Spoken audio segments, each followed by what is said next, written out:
And we are back. We are back with another video. We are on a 21-5 run over the past 3 videos since we have a 1 week break just with the All-Star break. But now we're back with another video.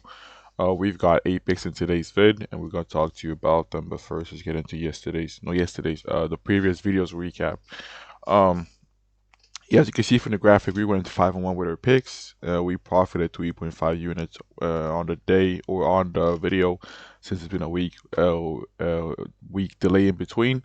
Units profit on the month is at 8.7. Our units goal always for a month is 25 units. We are like 18, 17 shy of that mark. I'm not really good with maths right now, but you get the point. So we got 10 days to get that. I actually believe we can easily crush that. So just keep being consistent with our picks. We have a 437 to 305 record with our picks. That's really good. Let's keep it pushing, man. In today's vid, we're gonna share with, like I said, 8 picks. But let's get into the recap. Our only loss from the previous vid was honestly Austin Reeves over his PR. If you watch that game, he was getting doubled the entire game, so it's kind of hard for him to go over his PR if he's getting doubled the whole game.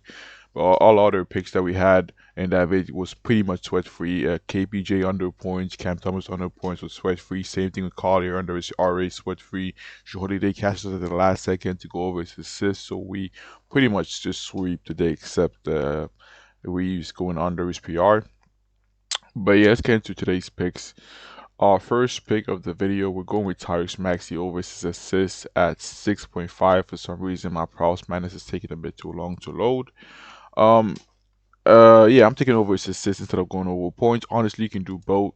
Max has a good matchup in scoring and assists, but I feel like his assist matchup is much better compared to scoring, like a ton better than scoring. A reason why this Hawks team was the 23rd most assists to position.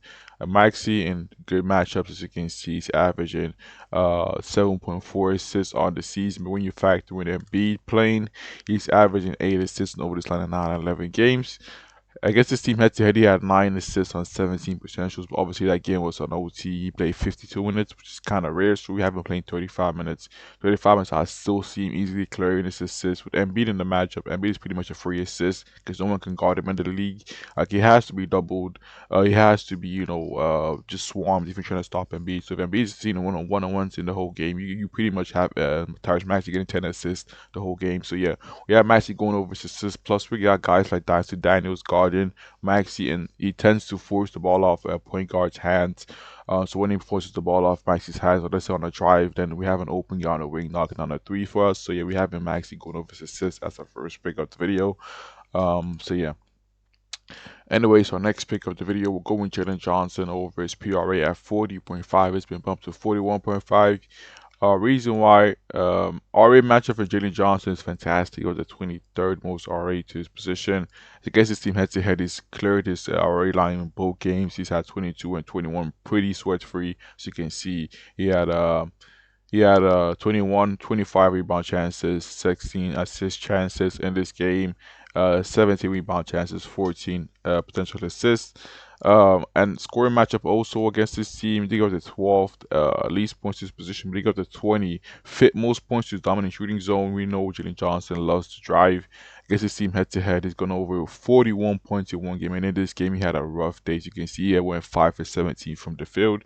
So that's the only game he's gone under his PRA, but he was literally close to getting his PRA, even though having a bad shooting night. But we have Jalen Johnson having a much better shooting night in this game, because he can honestly go off from scoring or he can go off from assists. So we're just putting all the, because you can honestly just go for his points or his rebounds and assists, or rebounds or assists, like everything makes sense with Jalen Johnson. I'm just doing everything together to go with 40.5 PRA, but 41.5 PRA is also good. I'll place up to 42, 43 PRA for plus money. It's a stretch, but 42, 41 PRA is very good. But our official line is 40 PRA, so we haven't gone over his PRA at 40.5. So yeah, that's my pick in this vid. Oh, in this game, my 2 picks in this game. Our next pick is going to be in this Pacers versus Wizards game. We're only taking TJ McConnell to go over his PRA at 12.5. It's been bumped down actually. We took it 13.5, but it's been bumped down to 12.5. Five has a 12.5. Reason why, I guess his team head to head, he's played them twice. He had 26 PRA, but in this game, Andrew Denver was out, so he played 90 minutes in this game. In this game, he had a 12 PRA, but he only took 4 shots. Normally, TJ McConnell was averaging He's averaging like 8 shots, so 4 shots is kind of low for TJ McConnell. So we haven't taken him a lot more shots in this game, at least 6, 7 shots. Pause.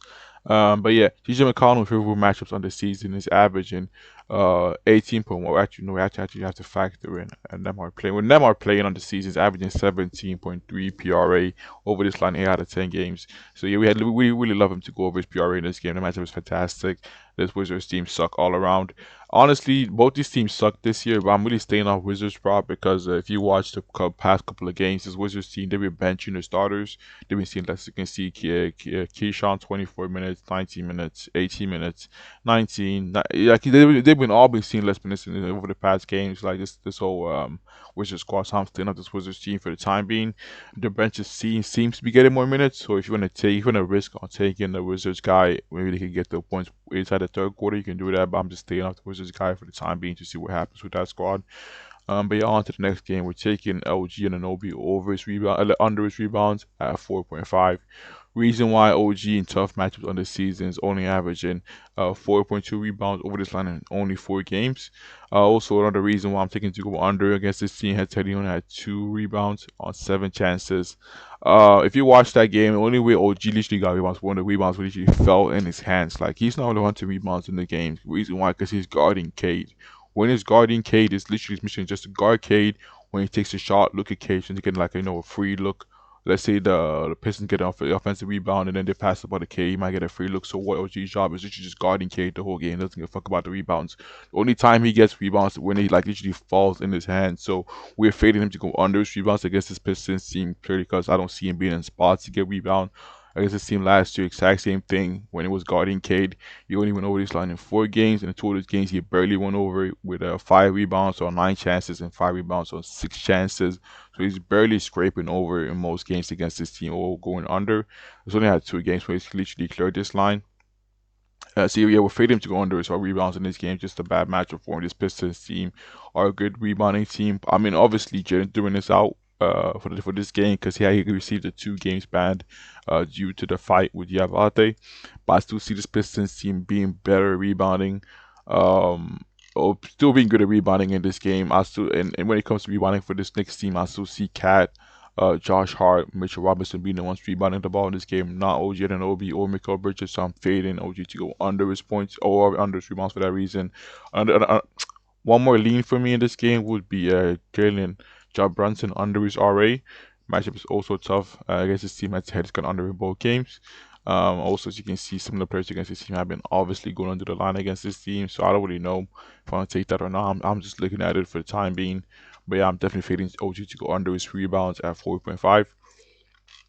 My next pick is Matas Pozelis under his rebounds at 5.5. Reason why we got guys like Josh Giddey doubtful, but he still might play coming back. Jalen Smith might play also, or he's definitely gonna play questionable. I think most guys are questionable for these games because I don't actually know why, but most of these guys are questionable. But I see them playing. Jack Collins has been playing for a minute, so he might be back too. Nick Richards just got added to the squad, so he's playing too. Like there's other guys that can rebound the ball that are basically playing, and Steelers has a really bad matchup against this Raptors team.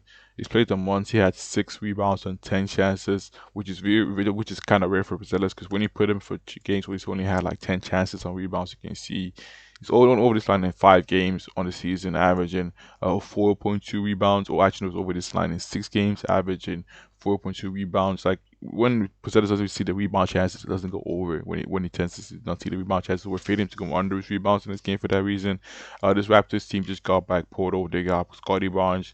They got Barrett. They got Ingram. They have so much better rebounding in this game compared to the Bulls. So we're fading to go under his rebounds for that reason. I already see the Bulls have to go to guys like Jalen Smith, for example, to get rebounds for them. I only see Poseidon being in spots, or even when they're in spots, I don't see him getting rebounds because they got big ass guys in this Raptors team like Porter that can just kite over you and just get the offensive rebounds. So you will fade him to go under rebounds for that reason.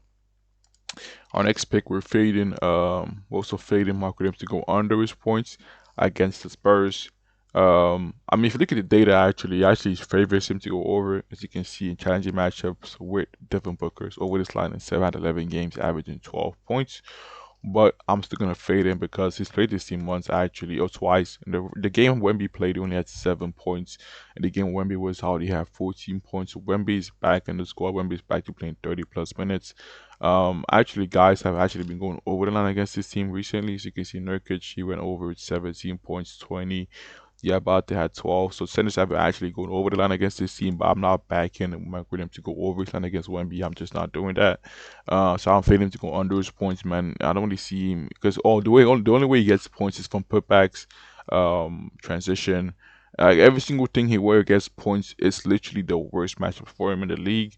Wemby is always gonna be at the paint waiting for you. He's not gonna get dunks. He might get a couple of fouls if we can maybe Wemby can draw some fouls or he can draw some fouls for Wemby. I don't really know how it's gonna kind of get some points, but it would just be dumb as fuck for the Suns to try to get the ball to Mark Williams in the post to score on Wemby. It just makes no sense. So I don't really see Mark Williams even getting shots in this game to even get points. I seen honestly getting like 2 points in this game.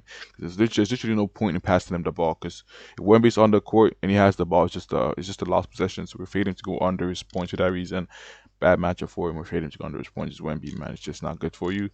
Um, in this Magic game, we're going with Jalen Suggs purely off the hit rate lately. We're taking him to go over his assists at 6.5. Why is this gone? What the fuck? We're taking him to go over 6.5 assists against against the Kings on the season. Suggs against favorable matchups hasn't really been cooking as you would say. But it's only over the past 10 games he's actually been getting some crazy potential. So you can see over the past 10 games he's been cooking like crazy with his assists. Honestly, 5.5 assists would be a much better line if you want to take that. For example, for like I don't want 5.5. Over 5.5 assists will be a better line if you want to take that, for example, for like a parlay or something.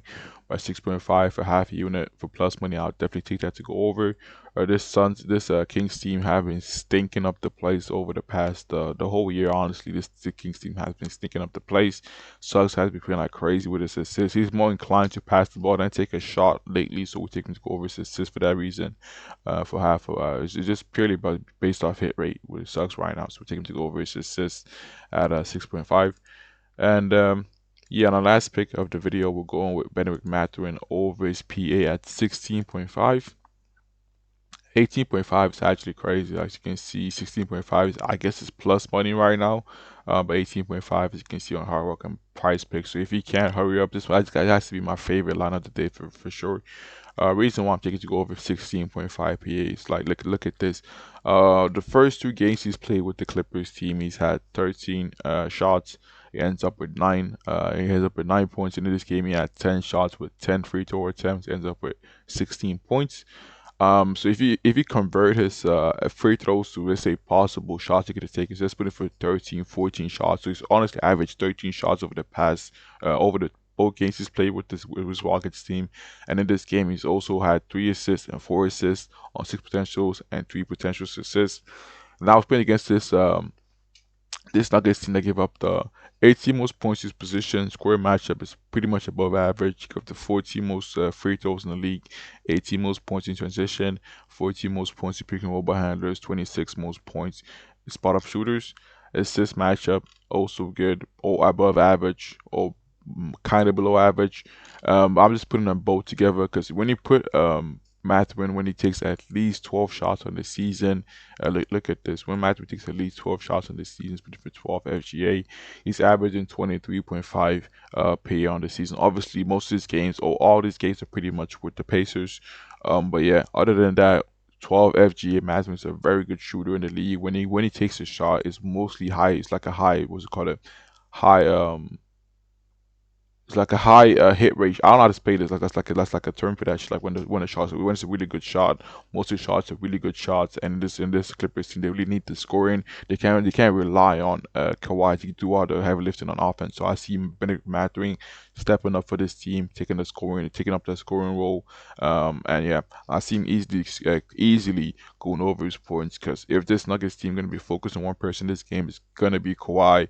And I see guys like Mathurin, John Collins being less, guarded, and I see Mathurin going off for at least 16.5 because this is just too low for Mathurin. I feel like his points line should be 16.5 with what he's seen in this Clippers team, but We're gonna eat on the early value with Matthews, so we take him to go over 16.5 PA. That should be my last pick. There's no more picks so far that I found that I like. Obviously, I have no picks in this Rockets game. A good guy to go over his rebounds, for example, would be Brandon Miller to go over his rebounds. One of my Discord guys made this mention to me, or brought this up to me, with Diabate being out and Bridges being out. Obviously, as you can see, the hit rate is kind of good. He's only had one game with both these guys out, and he had 9 rebounds. Hit rate looks good, but the matchup is bad. But this matchup is actually better with Steven Adams being out, because Steven Adams is one of the best rebounders in the league. But Steven Adams, I think, he's out for the season, so this Rockets is actually worse at rebounding without him. That's a good look if you want to take that to go over. Someone like LaMelo under his points would be a good look. In this Nets game, I'm not really feeling like fading anyone in this Nets game because both these guys are pretty ball dominant. So I don't really know who the Nets gonna double up, or whether they might just double up both of these guys. Maybe James Harden over his assists, but the blowout risk is kind of putting me off with that game. Or maybe Michael Porter Jr. over his points. Yeah, they have a 23.5 line available. So he has a good matchup actually. So you want to take him to go over his points, for example, you can do that. Michael Porter Jr. over his points. Um, in this with the Celtics game, for example, we got guys like Jaylen Brown over his points. Good matchup as you can see against this Warriors team. Also, someone like Draymond Green under his points. I just like faded Draymond Green, man. But he's been scorching out over this past 3 games, so I'm sticking out Draymond Green's under for the time being. So yeah, also my picks. Take whatever it is that you like. It's my picks right here. If you like anything, take it over. I recommend doing straight bets as always.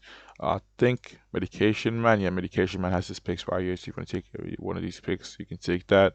But yeah, let's start the first NBA game after the All-Star break with sweeps. If you believe in the sweep, comment sweep. Let's keep the streak going, and I'm out.